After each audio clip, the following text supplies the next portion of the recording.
democratic processes happening across the country. But let's go to Soroti first, where my colleague Kenneth Odele is right now. Very good morning, compatriot. How are you? Good morning to you, Chris, and the people at the studio, and good morning to all our viewers this morning. My name is Odele Kenneth, live here in Soroti City. On the 15th of January 2026, Uganda went into general polls and electing the president, the members of parliament, and yesterday the elections were concluded with elections of chairpersons for sub-counties and the municipal councils. So today we are going through discussing about the aftermath of the election, and with me is Mr. Benson Ekwe, the Executive Director of Center for Public Affairs Committee. Good morning, Benson. Good morning. So take us through, how were the elections here in Teso region? I think for the first time in 30 years since 1996, I could term this as probably the worst election that we witnessed, some of the most bizarre experiences in our electoral history, where seemingly the mafias, what I call today the political mafias, took over, sponsored the candidate, molested polling officials in polling stations and polling centers, took charge, and virtually with the security seemingly feeling helpless. And I can give you a number of examples. It was a precursor. Past elections, there were things to indicate that this was not going to be a good election. NRM primaries were terribly messed up, very divisive, and as we were left, huge wounds within the party in Teso sub-region. And equally with other political parties, they were grappling with the managing internal democracy of their political party. Then you saw the suspension of key NGOs that were dealing with the work of monitoring elections and observation in the country. ACFIM was suspended, NGO Forum was suspended, the Coalition for Protection of Journalists was suspended, ACIME, which is for journalists, African Center was suspended, a number of them. And then here you saw sudden introduction of the kit, the biometric kit, where we assured in Soroti University that they will work.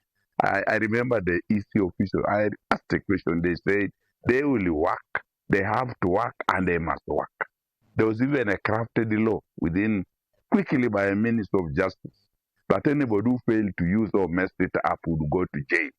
Definitely, I expect all the people who manage the work to go to jail because they messed it up according to the law. But everything collapsed like a pack of cards, and the mafias took control.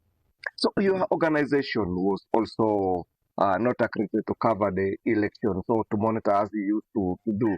How did you get this information that the whole thing was Now this time, you know, for me, I noticed that this was a trend from 2016, when the government started tightening on conditions. So what I did, I remember I discussed at national level.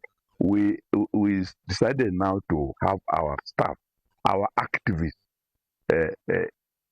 apply to work with EC. So we actually had an internal deployment within the system. In Bukede, I had about 8. In Serere, I had 14. In Soroti City, I had 12. Actually actively working as presiding officers, and I am able to have first-class information. And I remember during the by-elections in Bukede, I'm even the one who alerted the journalists that don't go there. You have seen what, did you go to Bukede yourself this time around? No, we didn't go. And I alerted them because my team, which was on the ground there, which became part of the system, even this time around. So though I was at home, I have a full brief. I know what happened. For example, in Soroti City, a polling center was stormed by hooded guys. They molested and beat up a polling constable When he tried to resist, they showed him a gun. They used sharp knife, attacked him, and predict. So when my officer, who is also working with DC, rang the office, they told him, please respect them. We don't have insurance for you. We don't have the way of treating you. If these guys kill you, there is no mechanism. So do what they do. We shall see what to do with the results of that particular polling center. But the results were counted. So that shows you that the guys involved this time, and I think one of the bad motivating factors was the strategy used by the NRM and the president. How do you give RDC, for example, that an area, quarters, a sub-region I fail, a district I fail, then that particular officials that should be punished. So it now led to, it motivated usage of all hopeless and dangerous methods of election. Okay, so the election is done, and you're a person, an elder in this region. How do you gauge I would say the candidates, now the elected person? How do you gauge the Teso? Where is it now? Will they address the agenda of it? That one we should, if at the time when we had the key leaders in Teso, when we had the vice president, when we had the speaker, we had, and because of internal fights and a divisive political leadership, did we achieve anything? For the first time in the political cycle, from 2021 to 2026, no single major project was run in the region. And it is worse now. The NRM primaries were acrimonious. So I don't expect these leaders to do much, because first they are very divisive. They fought brutal political wars. I don't call this election. This was a political warfare using laws. You saw in Bukedia what happened. Some people who could not even participate in it. They missed to be elected in LOC3 level. Somebody fabricated the letters for them and said they had withdrawn. They complained to EC. EC says, the ballot papers are already there. So I don't expect much for those three reasons. There's a heavy division and a fight, internal fight, first within NRM. Then number two, most of these people who are now declared leaders were sponsored, and therefore they will go to service. Look at Serere, look at Katakwe, look at most of the places. Some of these are little boys, little girls. I don't expect them to stand for issues of Teso. If the stalwarts like the speaker and others ended up pushing for personal issues, personal power, what about now a 31-year-old girl who was fully sponsored?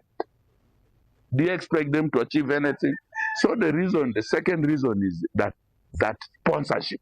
They will definitely first focus on pleasing their sponsors. And then, of course, lastly, the mechanism for reconciliation is not there.